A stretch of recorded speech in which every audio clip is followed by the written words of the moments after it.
Welcome back to Superstring. Today I will show you a wrongdoing, spine chiller film from 2005, named Revolver. Spoilers ahead. Look out and fare thee well. Following 7 years of imprisonment, Cockney player Jake Green is at last liberated from jail. 2 years after his delivery, he and his sibling Billy go to one of the main gambling clubs nearby, determined to get back the cash they are owed by the proprietor, kingpin Dorothy Macha. Disregarding his protector Paul's recommendation, he permits Jake to join his private game. On the way up, Jake wonders whether or not to take the lift on account of his claustrophobia, yet different protectors remind him they should climb 20 stories, so he yields and takes the lift while battling a fit of anxiety. Jake's previously wagered is on a chip throw against one more player at the table, which he loses. However, this is intentionally. He's maneuvering Macha toward a feeling of bogus security, so when he makes a similar bet with him, he wins this time. Billy and Jake rush to leave the gambling club with their sacks loaded with cash, and on out, they're come by Zach, who lets them know they're in harm's way and he can help them prior to giving Jake his card. This time, Jake chooses to use the stairwell, however before he could go down one stage, he drops and tumbles down as the card is uncovered to say take the lift. While Jake is raced to the medical clinic, Macha communicates his concerns to Paul. Jake should need greater vengeance following 7 years in prison, particularly after the occurrence with his sister by marriage, so Macha orders Paul to employ the best contract killer in the business to dispose of him. At the clinic, Jake is told no reason for the power outage could be found at a first look, so he ought to return home and rest while hanging tight for the blood test results. Billy goes to his own home while Jake takes the guardians for security, yet every one of them are shot when they show up. The main motivation behind why he figures out how to avoid is that he tracks down a card on the floor that says get this, so he twists around to do precisely so. He attempts to escape in his vehicle, however the driver is shot as well. Fortunately for him, Zach shows up with perfect timing to save him and remove him. The contract killer, sorter, can't comprehend how he missed, since he never misses, and guesses somebody must have warned Jake. Everything he says to Macha when he chastens him notwithstanding is that he missed on the grounds that he had an awful inclination. In the meantime, Zach takes more time to meet his accomplice, Avi, who has some way or another put his hands on Jake's clinical document. The experimental outcomes are in. Jake has an intriguing blood illness that will cause his demise in 3 days or less. The men offer Jake their insurance in return for 2 circumstances, which are not debatable. He should give them generally their cash and do anything they request, including responding to any inquiries. They allow him 3 hours to choose, yet Jask leaves without saying a word since he's persuaded they're attempting to deceive him. The outcomes he gets at the medical clinic are similar ones, yet Jaskier indeed thinks the lab must have been paid by Zach and Avi, so he hears a second point of view from his private specialist, who additionally gives him a similar guess. Subsequent to undermining him with his firearm to ensure he isn't additionally being paid, Jake concedes he must choose between limited options and, in the wake of taking cash from the bank, returns to acknowledge the men's arrangement. As they go out for a ride, Avi makes sense of their predatory lenders, and it'll be Jake's cash that they'll advance. In the wake of visiting their first client to drop the cash, Avi requests Jake to fill him in regarding his set of experiences with Macha. Macha used to have 3 exceptionally imbeciles working for him called the 3 Eddies. They lost their card man before a major event and realized Jake was a decent player, so they called him to supplant him. Jake needed to reject, however they compromised Billy's family, so he needed to acknowledge to safeguard them. During the game, be that as it may, different men on the table started offending Jake and his mom. Jake wouldn't acknowledge that, so he began a gunfight, the influence went off, the cash vanished, and the following thing he knew, somebody dropped his name and Jake was being addressed by the police.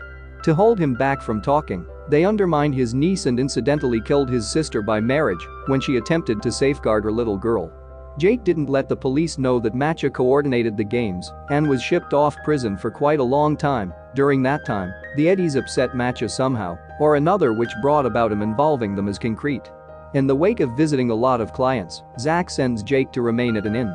In the interim, Macha and Paul visit wrongdoing head boss Sam Gold, considered a definitive figure any remaining kingpins need to be like. However, Gold never gets guests, so all things being equal they meet with his counsel, Lily Walker, who acknowledges to handle a powder manage Macha. She likewise advises him that Gold could do without exposure or allow second opportunities. In a little while, Jake gives Zach and Avi more cash before he's gotten some information about his time in prison while playing chess with Avi. Jake had been given two choices, 14 years of typical time or 7 years of single, so he picked lone. His cell was between two men's, a chess expert and a conman, that had been there for quite a while, and keeping in mind that they never conversed with one another, they had a deep understanding of one another. During the initial 5 years of Jake's sentence, them three would impart by sending messages compassed on the library books, and that was the way Jake took in their recipe to dominate any match on the planet.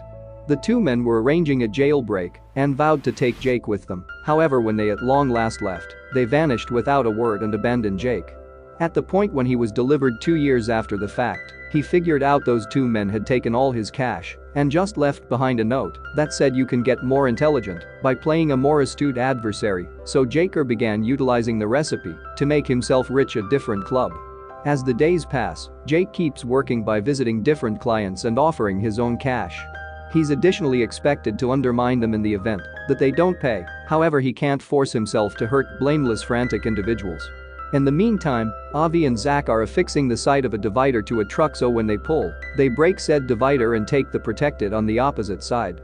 This protected has the powder Macha had guaranteed Lily, so when he figures out he's been ransacked, he sends Paul to tackle this regardless of what it take. Paul goes to see their adversary, Triad boss Lord John, who acknowledges to furnish them with the powder without prior warning just at an overinflated cost.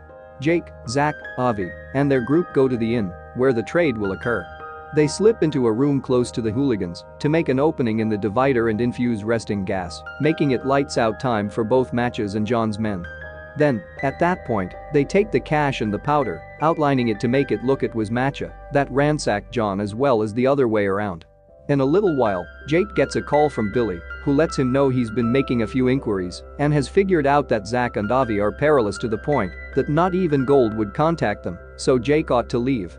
Jake doesn't tune in and returns to work, where he's being supposed to shoot a frightened client. He denies and attempts to shoot Avi, all things being equal, yet he understands the firearm is unfilled just before Avi takes him out. Jake gets up hours after the fact in the inn and gets a call from Avi saying he's endure his third day, so he ought to get an examination. In the wake of being visited by his niece and Billy, who leaves him a weapon for good measure, Jake goes to see his PCP, who affirms the finding had been off base and Jake is fine. He attempts to call Avi and request replies, however Avi just says he'll need to pause. In the interim, Paul has been gathering data, and Jake's name has come up as engaged with every one of the issues his men have been going through, so Macha orders him to kill him. At the point when Jake gets back to the inn, Avi and Zach are hanging tight for himself and caution him that Macha's hooligans are holding up inside the room. Takes off and the men pursue him, however he figures out how to lose them, particularly when one of the hooligans slips and shoots himself unintentionally. Different crooks observe the body and figure Jake made it happen. Jake goes to see Avi and Zach at their office, where they admit they've generally realized Jake didn't inform them every bit of relevant information regarding his old arrangement with the Eddies. Those three jocksters had been hanging tight for Jake when he escaped jail to kill him, since what he did made them get terminated by Macha. To save his life, he offered the Eddies an arrangement. Consistently, he would give them 3% of any cash they would loan them. The initial occasion when one Eddie consented to it. Yet, when they saw he kept his arrangement, they generally needed to be in, this time for a 4%. In truth, Jake was paying each Eddie with another Eddie's cash, so he wasn't losing anything. It got to a place where they had no more cash to loan, so they acquired from Macha, who immediately became keen on the Eddie's secretive cash producer man. Subsequent to betting with the recipe and making himself rich, Jake picked that second to get away with his sibling and niece, and that was when Macha killed the Eddies for not repaying him. Talking about Macha, he's eating at an extravagant cafe when he's visited by his associates that let him know Jake got away. Sartor perceives John's sweetheart professing to be a server, so he shoots her prior to passing on the cafe to pursue her driver. Nonetheless, his shooting is still off, and he got to hurt her as opposed to kill her, so prior to biting the dust, the lady figures out how to shoot Macha's finger off in the center of the upheaval. Then, at that point, Sartor is shipped off Lord John's refuge to kill him and his men. Back to Jake, he's actually visiting to Zach and Avi while they play golf on a rooftop. They clear up for him that no one at any point will see Gold, since he doesn't really exist. He's simply a portrayal of self-image and the embodiment of avarice. He just has control over the people who put resources into him. So what Jake needs to do is change the principles of what he permits to control him. A short time later, Jake takes the remainder of his cash from the bank and gives everything prior to slipping into Macha's room. While battling with the voices in his mind that address his self-image, Jake apologizes to Macha for deceiving him out of his cash, acknowledges him as the unrivaled wrongdoing master, and lets him know he's made a gift in his name prior to leaving. To go up against his feelings of dread, Jake takes the lift, which stalls out on the 13th floor. While fending off a fit of anxiety, he has a discussion to him in which he dismisses his inner self, at last getting out of the game as a liberated individual. Once more, when the lift creature's working, Jake arrives at the ground floor and observes Macha hanging tight for him with a weapon, made insane by his own self-image. Be that as it may, Jake finds a sense of contentment with himself and basically strolls past him, which makes Macha frantic in light of the fact that he can't comprehend how somebody won't fear him. He starts crying as he comprehends how completely embarrassed he's been. The following morning, Paul presents to Macha every one of the neighborhood papers so that he might see his name spread all around them. Jake hadn't been lying when he said he made a gift in Macha's name, and presently everybody thinks the club proprietor thinks often about the local area.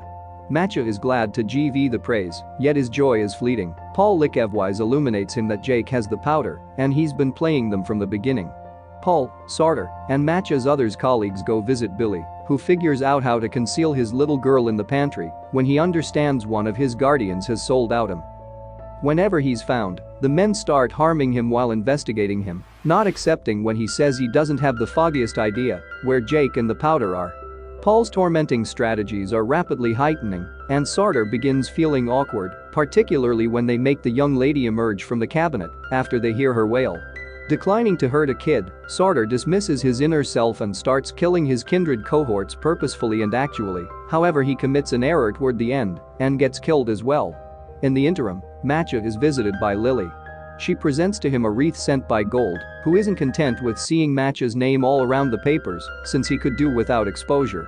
Lily additionally illuminates him that Macha's time is finished and he won't have another opportunity, which sends him into another overreacting craze.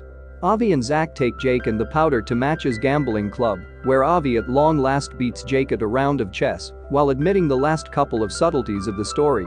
He and Zach had been the men in the cells close to Jake's, and they generally needed to remove him with them. However, he wasn't prepared to acknowledge reality, inferring they have been only just fantasies of Jake's creative mind. Sadly, he lacks opportunity and willpower to grapple with this, since at that point, the gambling club's guardians come to take more time to see Macha, who has the young lady with him. In the wake of dropping the packs of powder on the floor, Jake tells his niece all will be great, which makes Macha distraught on the grounds that Jake is as yet showing no dread in any event while he's pointing his gun at the youngster.